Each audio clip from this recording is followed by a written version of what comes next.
ठीक है, यहाँ तक हमने सारा पढ़ लिया था। तो आज हम देखते हैं कि लैक्टोज अंदर आया कैसे और लैक्टोज से एलोलैक्टोज बना कैसे। ठीक है, इस कंडीशन को हम देखते हैं। तो देखो सीधी सी बात है, ये बैक्टीरिया है, राइट, बैक्टीरिया है, और ये बैक्टीरिया की हम क्या बना रखे हैं बाहर की तरफ, ये बैक्टीरिया की क्या है बताइए, ये बैक्टीरिया की है सेल मेम्ब्रेन, ये हम इसको बोल सकते हैं प्लाज्मा मेम्ब्रेन। अब सीधी सी बात है, प्लाज्मा मेम्ब्रेन जो होती है, इस प्लाज्मा मेम्ब्रेन को गैसेस क्रॉस कर सकती है, कुछ लिपिड मॉलिक्यूल भी इसको क्रॉस कर सकते हैं। ठीक है, डायरेक्टली प्लाज्मा मेम्ब्रेन को क्रॉस कर सकते हैं, गैसेस क्रॉस कर सकती है, लिपिड मॉलिक्यूल भी क्रॉस कर सकते हैं, लेकिन क्या पोलर क्रॉस कर पाएगा, क्या पोलर क्रॉस कर पाएगा, क्या कार्बोहाइड्रेट क्रॉस कर पाएगा, क्या आयंस क्रॉस कर पाएंगे, क्या ग्लूकोज क्रॉस कर पाएगा, इस मेम्ब्रेन को डायरेक्टली नहीं कर पाएगा। तो सीधी सी बात है, यहाँ पे कोई ना कोई ट्रांसपोर्टर होगा जो इसको बाहर से अंदर लेके आ रहा है, राइट सॉरी, यहाँ पे कोई ना कोई ट्रांसपोर्टर होगा जो इसको बाहर से क्या लेके आ रहा है, अंदर की तरफ लेके आ रहा है। तो लैक्टोज क्या है, लैक्टोज एक डाइसैकेराइड है। लैक्टोज क्या है, एक डाइसैकेराइड, बोले तो कार्बोहाइड्रेट। लिख देता हूँ यहाँ पे मैं, लैक्टोज क्या होती है, लैक्टोज होता है कार्बोहाइड्रेट, ठीक है, या डाइसैकेराइड, ठीक है।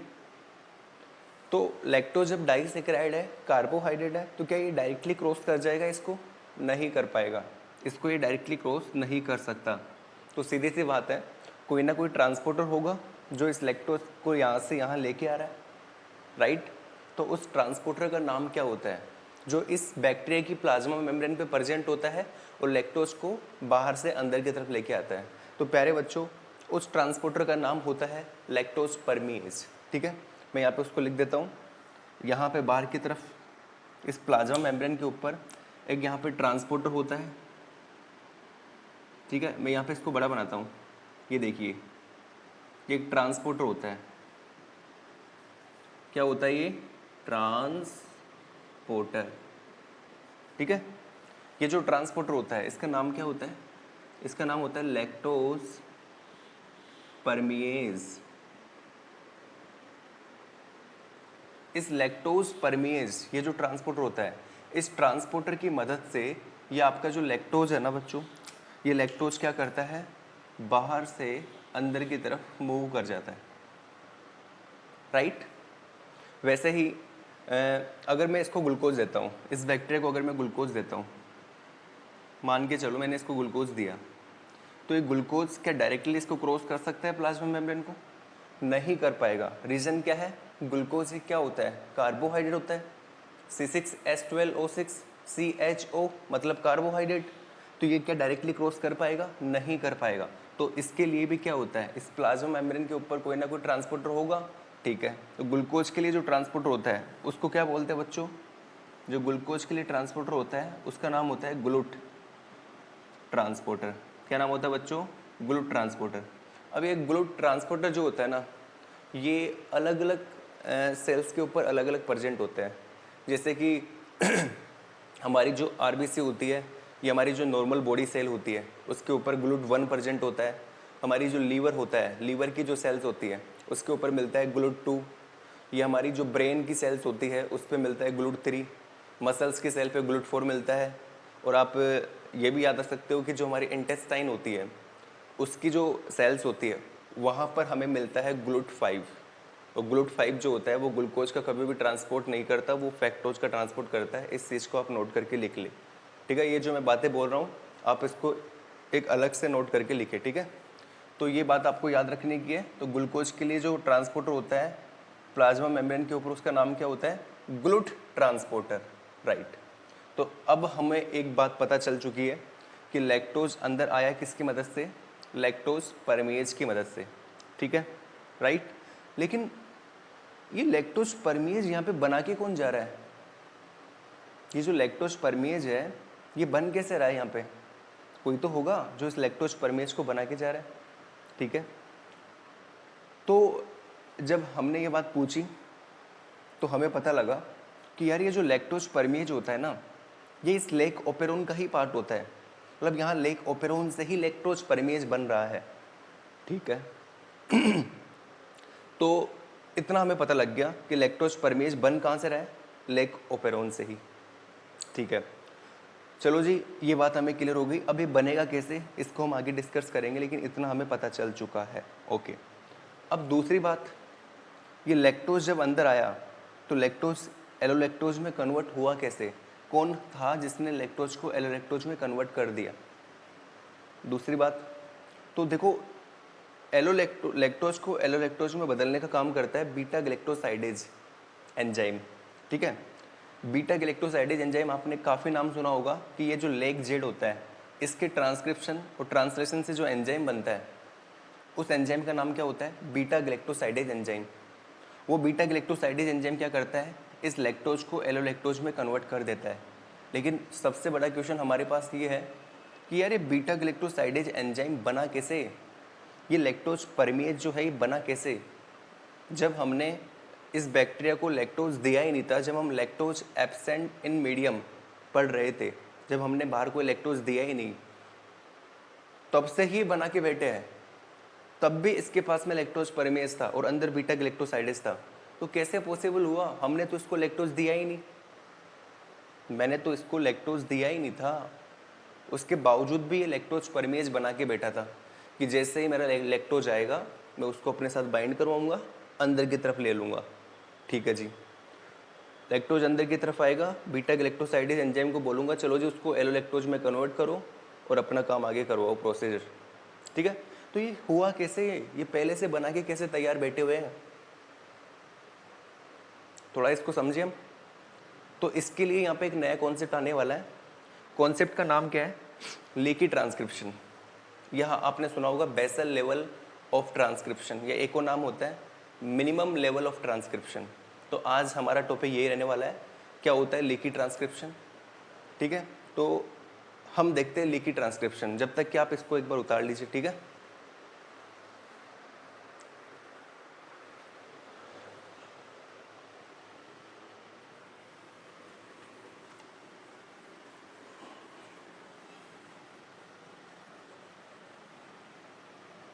अच्छा, आप एक बात लिख लीजिए कि ये प्लाज्मा मेम्ब्रेन है, सिट, ये प्लाज्मा मेम्ब्रेन है, ठीक है। कोई भी सेल की प्लाज्मा मेम्ब्रेन है ये। गैसेस मतलब gas, O2, CO2, NO2, N2, मतलब जितनी भी है ना आपकी, ये डायरेक्टली क्रॉस कर सकती है, directly cross the plasma membrane. पहली बात। दूसरी बात, जो आपके लिपिड सोल्यूबल सब्सटेंस हैं, लिपिड सोल्यूबल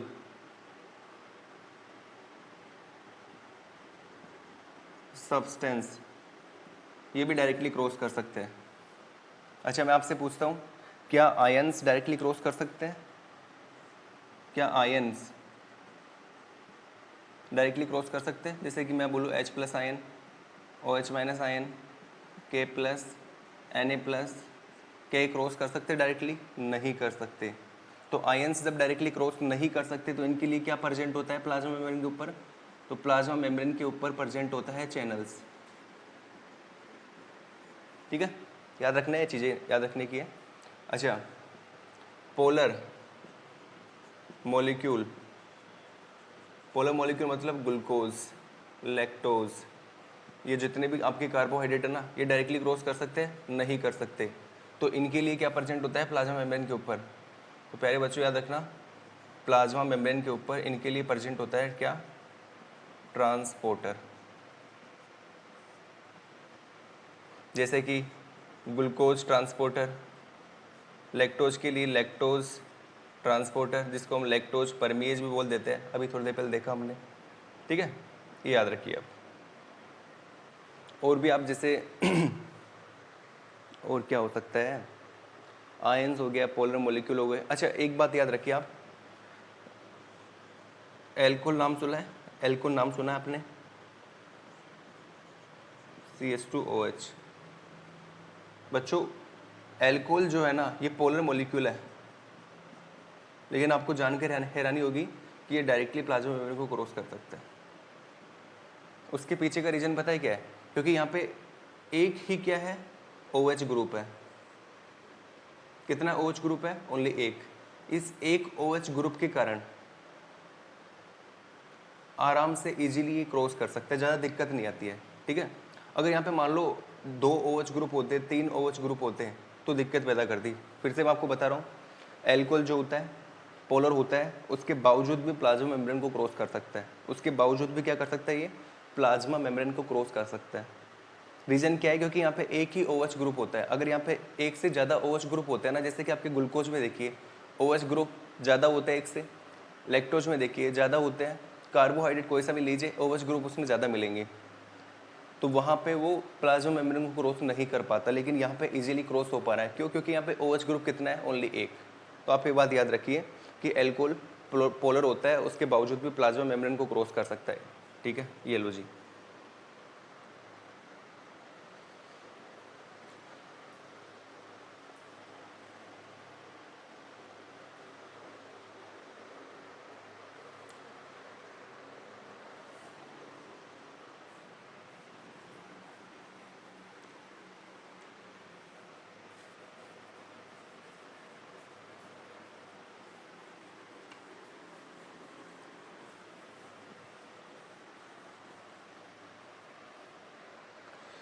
ठीक है बच्चों,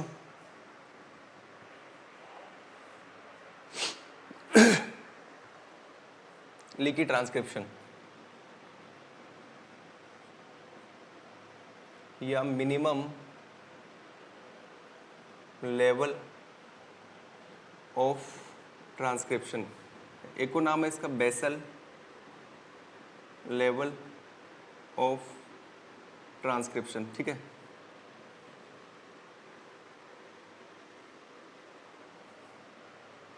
आप इसमें एक लाइन याद रखें। लाइन क्या है? 100% एफिनिटी इज नॉट पॉसिबल। बस अगर आपको ये लाइन पता है तो ये कॉन्सेप्ट कुछ भी नहीं आपके लिए। ठीक है, 100% एफिनिटी इज नॉट पॉसिबल, इसका मतलब समझ पा रहे हो आप? देखो, हमने लेकोपेरोन पढ़ा।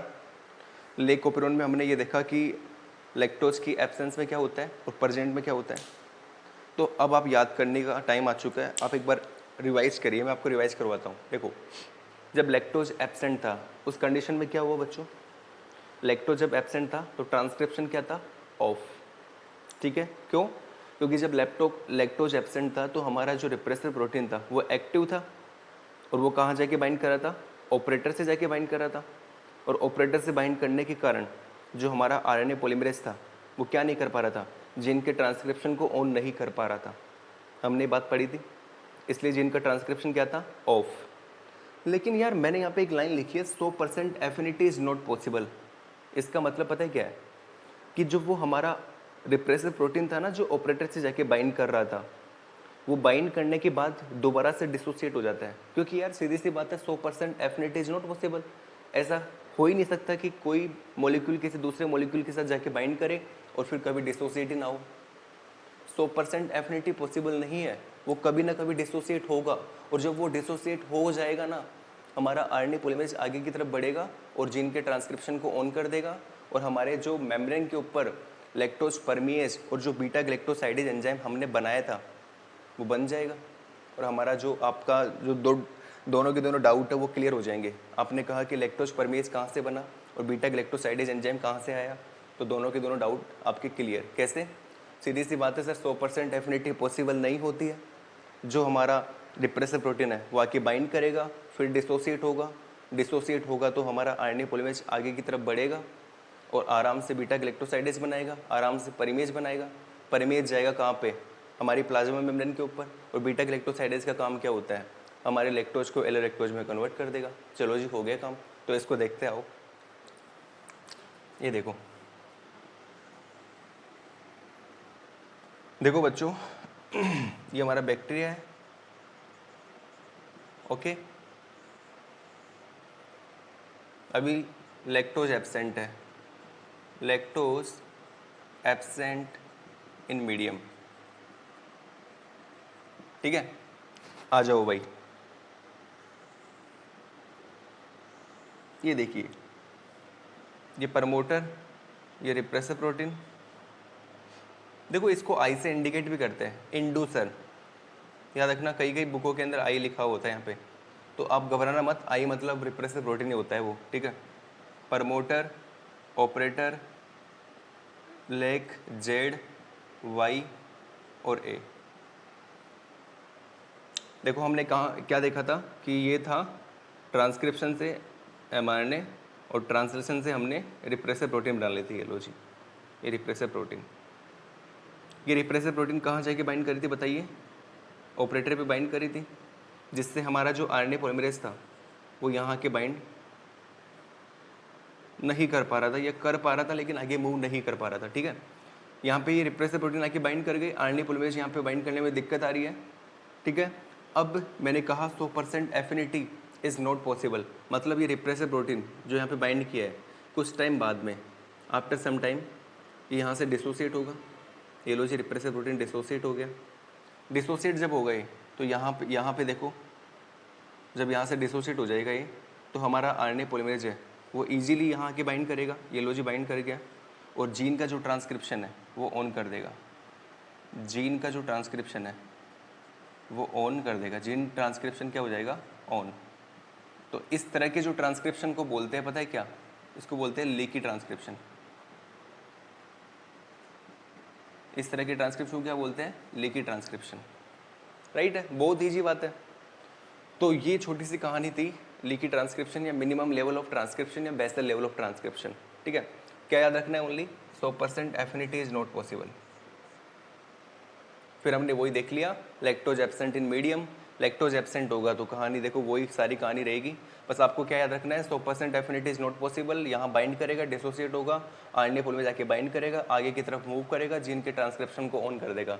तो इस तरह का जो ट्रांसक्रिप्शन यहाँ पे हो रहा है ना, लैक्टोज की एब्सेंस में भी, उसको बोलते हैं मिनिमम लेवल या बेसल लेवल या लीकी ट्रांसक्रिप्शन। ठीक है, तो ये लो जी, आप इसको उतार सकते हो।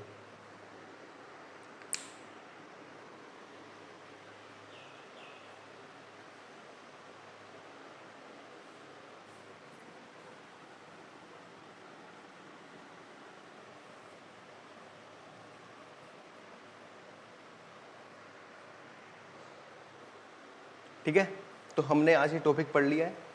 देन हम आगे बात करेंगे कि देखो, आप एक चीज़ दिमाग में बसा लीजिए कि भाई ये जो कार्बोहाइड्रेट होता है ना, ये जो कार्बोहाइड्रेट होता है, लैक्टोज क्या इसको खुद से नहीं बना सकता है क्या? सॉरी, ये जो कार्बोहाइड्रेट होता है,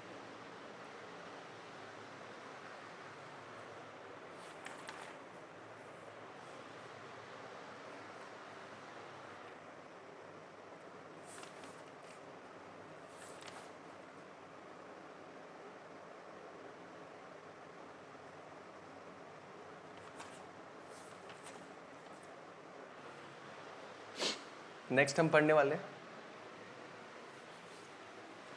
अगला टॉपिक, सोनी। क्या पढ़ेंगे हम? सोनी मतलब कुछ भी नहीं है, sucrose, operon, negative इंडूसिएबल।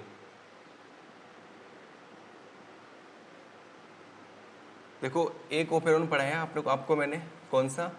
Loni, lactose और सारा सेम। सोनी के अंदर कुछ भी चेंजेस नहीं आएगा, सारा कुछ प्रोसेस वही रहेगा। Sucrose, operon, negative inducible. आपको बस यहाँ पे याद रखना है, क्योंकि देखो ये भी कार्बोहाइड्रेट है, लैक्टोज भी और सुक्रोज भी कार्बोहाइड्रेट है। तो जितने भी कार्बोहाइड्रेट होते हैं उनके लिए सेम ही प्रोसेस चलता है। बस आपको याद रखना है कि यहाँ पे सुक्रोज या आपको लेके चलना है, यहाँ पे लैक्टोज लेके चलना है। तो आप यहाँ पे देखो, हम इसमें लेके चलते हैं सुक्रोज के अंदर। तो देखो सबसे पहले सुक्रोज एब्सेंट इन मीडियम, ठीक है। सुक्रोज अगर मीडियम में एब्सेंट होगा तो क्या होगा बताओ। यहाँ पे बना के चलते, देखो ये रहा, ये हमारे पास बैक्टीरिया है,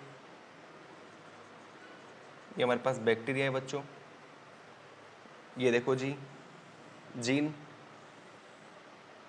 ठीक है।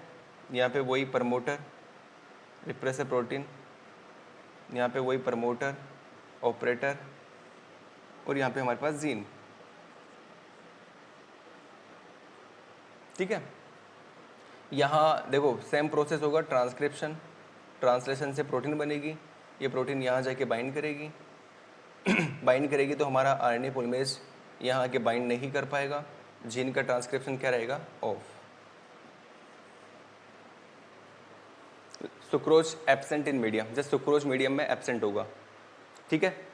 लेकिन याद रखना जीन का ट्रांसक्रिप्शन ऑफ है, लेकिन मैंने आपको अभी थोड़ी देर पहले पढ़ाया था क्या, 100% affinity is not possible, 100% affinity is not possible, मतलब यहाँ पे लिक्विड ट्रांसक्रिप्शन तो चलेगा ही चलेगा, लिक्विड ट्रांसक्रिप्शन को कोई नहीं रोक सकता, ठीक है।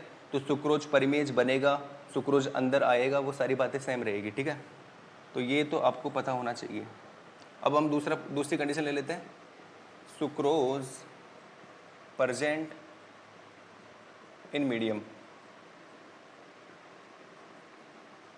तो बताओ जब सुक्रोज मीडियम में प्रेजेंट होगा तब क्या होगा। ये हमारे पास बैक्टीरिया है, ये सुक्रोज है, ये सुक्रोज ट्रांसपोर्टर होगा, सुक्रोज को अंदर लेगा। बताओ ये सुक्रोज क्या करेगा, बताओ भाई जल्दी बताओ, ये सुक्रोज क्या करेगा जल्दी बताइए। अरे ये जो हमारे पास एक्टिव रिप्रेसर प्रोटीन आया था ना, ये जो हमारे पास एक्टिव रिप्रेसर प्रोटीन बना था, मैं ये बार बार नहीं बनाऊंगा, आप समझ लें। ये हमारे पास जो एक्टिव रिप्रेसर प्रोटीन बना था, इस एक्टिव रिप्रेसर प्रोटीन को ये सुक्रोज क्या कर देगा, इनएक्टिव रिप्रेसर प्रोटीन में कन्वर्ट कर देगा। अब अनएक्टिव जब कर दिया तो क्या ये ऑपरेटर से जाके बाइंड कर पाएगा, ऑपरेटर से जाके बाइंड कर पाएगा, ये नहीं कर पाएगा, नहीं कर पाएगा। तो हमारा ये आरएनए पॉलीमरेज है, ये हमारा ये जो आरएनए पॉलीमरेज है, ये इजीली प्रोमोटर पे जाके बाइंड करेगा। जब ऑपरेटर पे बाइंड नहीं कर पाएगा कौन, हमारा इनएक्टिव रिप्रेसर प्रोटीन, तो जो हमारा आरएनए पॉलीमरेज है, यहाँ लिख रहा हूँ मैं इसके आगे का प्रोसेस, तो जो हमारा आरएनए पॉलीमरेज है वो इजीली जाके बाइंड करेगा कहाँ पे, प्रमोटर पे, और यहाँ पे हमारे जीन है, और इस जीन का ट्रांसक्रिप्शन क्या हो जाएगा, ऑन हो जाएगा। इसका नाम क्या है बच्चों, सुक्रोज परमिएज। ये लो जी, ये हमने दूसरा ओपेरॉन पढ़ लिया, सुक्रोज ओपेरॉन। कुछ भी नहीं है भाई, आपको एक पढ़ा है मैंने लोनी, अब आप सारे के सारे कार्बोहाइड्रेट ओपेरॉन को पढ़ सकते हो, बस आपको पता होना चाहिए प्रोसेस क्या होता है, और बाकी सारा सेम ही रहने वाला है। हमने लैक्टोज ओपेरॉन पढ़ा, अब आप सुक्रोज पढ़ सकते हो, ट्राई हेलोज पढ़ सकते हो, सेलुलोज पढ़ सकते हो, कोई सा भी ओपेरॉन पढ़ सकते हो, एक्सवाइजेड, कोई सा भी कार्बोहाइड्रेट लगा दो आगे, प्रोसेस सेम रहेगा, ठीक है। तो ये बात हुई हमारी सुक्रोज ओपेरॉन की। अच्छा मुझे एक बात बताइए आप,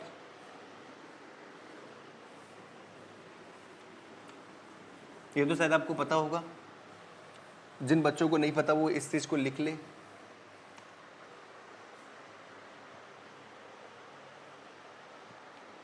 देखो भाई, सुक्रोज जो होता है ना, सुक्रेज एंजाइम होता है एक, सुक्रेज एंजाइम की प्रेजेंस में ये ब्रेक होता है किसमें, ग्लूकोज में और गैलेक्टोज में, ओ सॉरी फ्रैक्टोज में, ठीक है। वैसे ही जो हमारा लैक्टोज होता है वो एक एंजाइम होता है, उसका नाम होता है लैक्टेज, सॉरी एंजाइम होता है, उसका नाम होता है बीटा गैलेक्टोसाइडेज एंजाइम, इसकी प्रेजेंस में कन्वर्ट होता है किसमें, ये ग्लूकोज प्लस गैलेक्टोज। साथ ही ये लैक्टोज जो होता है ये इसी एंजाइम की प्रेजेंस में ब्रेक होता है एलोलैक्टोज में।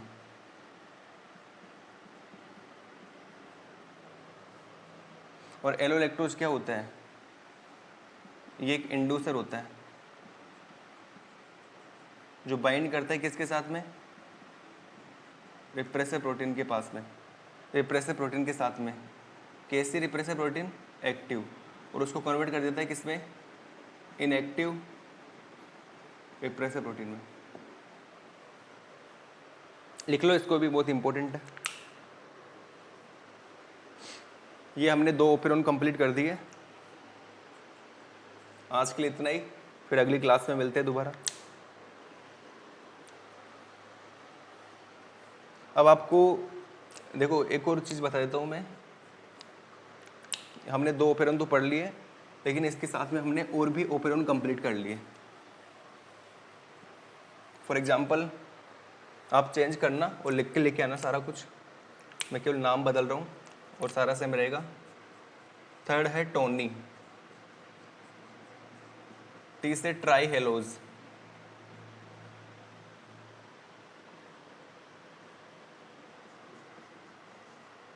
कोनी,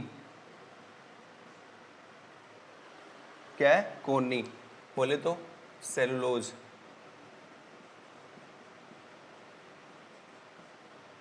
और सारा सेम रहेगा।